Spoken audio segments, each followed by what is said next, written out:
Boa tarde, queridos. Segue mais um vídeo explicativo sobre as atividades que vocês fizeram, né, das remessas, para possa realizar essas avaliações, tá? Que tem início amanhã.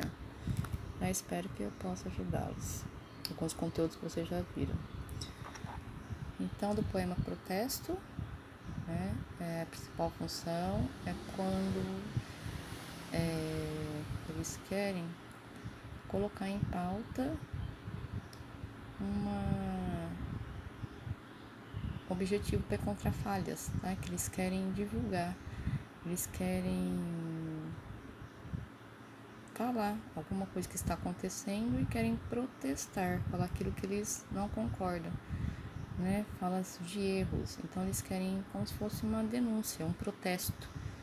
Aí tem esse poema, né? Enquanto no meu país existir fome, desemprego, corrupção, exploração do homem, meu poema será de combate.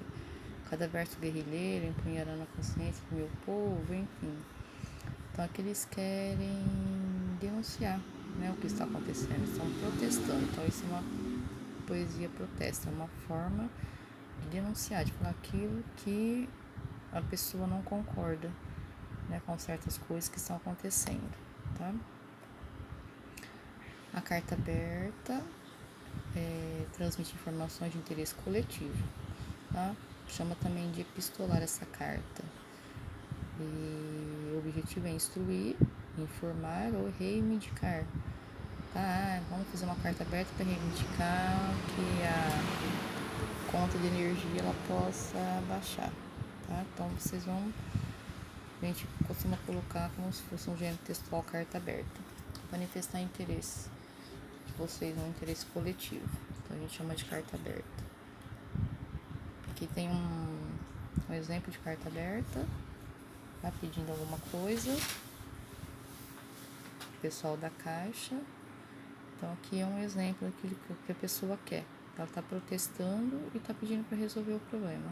Então isso é uma carta aberta à população. Fato opinião. O fato é algo concreto, é uma informação a respeito de acontecimento, daquilo que eu posso provar através de fotos, de dados, de relatos. E a opinião, cada um tem a sua, é algo subjetivo. É algo que você não pode provar. Cada um tem a sua.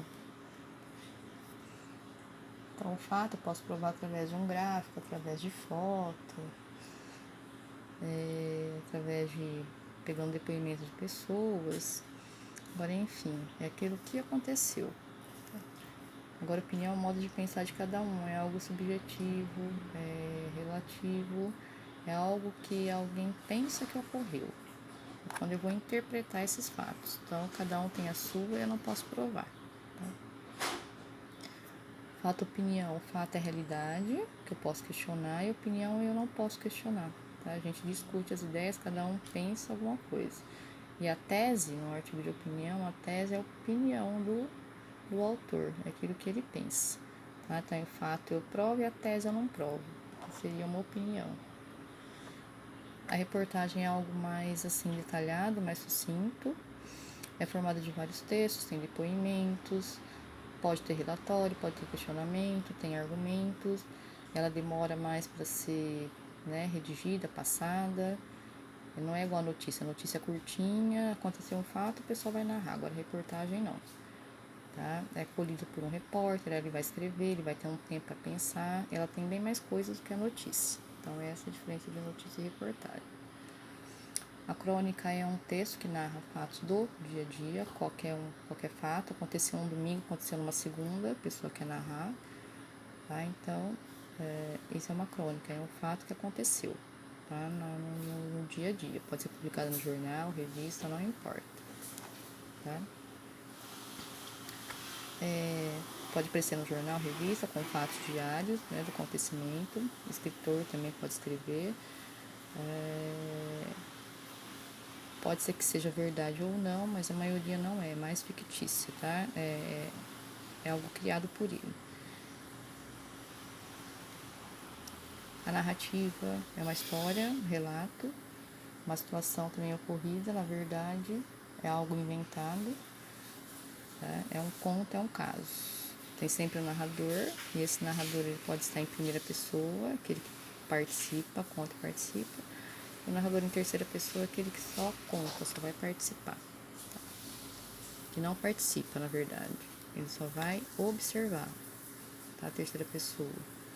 A primeira participa, a terceira ele só narra, só conta. Texto jurídico, igual aquele do Machado de Assis, tem as relacionado ao direito, que tem os artigos, que tem os incisos, que tem os parágrafos, tudo voltado a regras e normas, tá? Texto jurídico. Então, tem um exemplo aqui, artigo 7º, aí tem os incisos e tem os parágrafos, igual aquele bala de estalo. Tá? Então, são textos são normas para serem seguidas. Aí tem o exemplo aí do Machado de Assis, do encatarroados, que frequentam o bonde. Tipo de linguagem, os dois tipos, verbal, quando tem as palavras, a linguagem oral, quando tem a escrita, e não verbal, que tem as imagens, gestos, as danças, tá? Os dois tipos de linguagem. Verbal, palavras, e não verbal, as imagens. Linguagem mista é a mistura das duas, da escrita com a imagem, tá? Por isso que chama mista. Linguagem coloquial, informal, corriqueira, popular, é aquela linguagem do dia a dia. A linguagem das gírias, a linguagem do pra, do pro, pra, você, legal, tô, preocupado, são essas reduções. Então, são as falas do dia a dia, informal, coloquial, que é a mesma coisa. Já a linguagem formal, padrão, culta, é aquela linguagem que tem as regras, que seguem as regras, escrita corretíssima, tá? Sem erro, sem nada. A redução seria a diminuição, lembra do você, eu coloco VC, tá? Do refrigerante eu coloco refri, enfim, então são as formas reduzidas. Telefone a gente fala fone, fotografia a gente fala foto, então isso é uma redução. A intertextualidade, quando dois textos, um conversa com o outro, na verdade, tá falando da Mônica, eu também falo da Mônica, mas de um jeito diferente, tá? Então, quer dizer, quando um texto conversa com o outro, igual aqui tem o exemplo da Mona Lisa, a Mônica com a Mona Lisa, então o texto conversando com o outro, independente do assunto. Variação linguística são a nossa língua ela vai sofrendo modificações ao longo do tempo, tá? Dependendo do local, dependendo da idade, grupo social, dependendo da situação, dependendo da história, enfim. Então, são as modificações que a língua sofre com o passar do tempo. Então, tem alguns exemplos aqui, tá? A Berinha é uma gata, eu mandei ver, demorou, tô bolado. Então, esses são os tipos de variações linguísticas. Nós vai, a gente fomos, cérebro, cardaço, tá tudo errado isso. Então, são variações pela qual a língua passa, tá vendo? Oxente, mas bah, né? No sul, meu rei, na Bahia, problema ou problema, tá? Então, são as variações que a língua sofre com o passar do tempo. Texto literário e não literário. O literário é algo inventado, linguagem conotativa, emotiva, é tudo aquilo que não é verdadeiro, o literário, tá? Vem de literatura. Agora, o não literário é o texto verdadeiro, denotativo, pessoal, tá? Então, não literário é verdadeiro e literário que é inventado, que é criado. Que é a mesma coisa, tá? Quais são os tipos? Literário, conto de fadas, fábulas, letra de música, isso que eu posso inventar, o que vai me emocionar, sensibilizar, linguagem conotativa que não é verdadeira, então esse é o texto literário. O não literário seria notícia, reportagem, tá? Algo que eu vou explicar, algo real. Depois aqui os pontos, para que servem os sinais de pontuação, tá? Que cada um, função deles, ponto final, termina a frase, ponto e vírgula está falando de um mesmo assunto, se a gente continua, coloca ponto e vírgula, continua na mesma linha com letra minúscula, ponto de interrogação é perguntas, o parênteses vai explicar alguma coisa também, quando eu quero explicar, a vírgula para separar termos, reticências eu quero dar pausa, aspas indica a fala de alguém, quando eu quero colocar alguma palavra em destaque, palavras estrangeiras, os dois pontos alguém vai falar, a gente coloca 2 pontos, outra linha, travessão e vai. Ponto de exclamação, quando a gente quer exaltar algum sentimento de alegria, de dor, de dúvidas, de felicidade, coloca esse ponto de exclamação e travessão é para fala. Os tempos verbais. Presente, né, modo indicativo. Presente, passado, futuro, que seriam os pretéritos, tá? Modo indicativo indica certeza, subjuntivo dúvida, o imperativo é a ordem conselho. Tá? Indicativo certeza, eu viajo, eu escrevo, eu falo. Subjuntivo, talvez eu viaje, talvez eu vá ao clube. É uma incerteza. E imperativo é uma ordem, viagem durante o dia, compre produtos da natura, compre boticário, é uma ordem, tá? Então é modo imperativo. Estrangeirismo são palavras que vêm de outro país para o nosso vocabulário. São várias palavras estrangeiras, seja dos Estados Unidos, da França, não importa o lugar. Elas são postas no nosso vocabulário. Igual ficou aí o mouse, o bullying, o site, o stress, o pet shop, light, lan house, enfim, outras palavras também, que não foram aportuguesadas. Tá? Então, isso é estrangeirismo.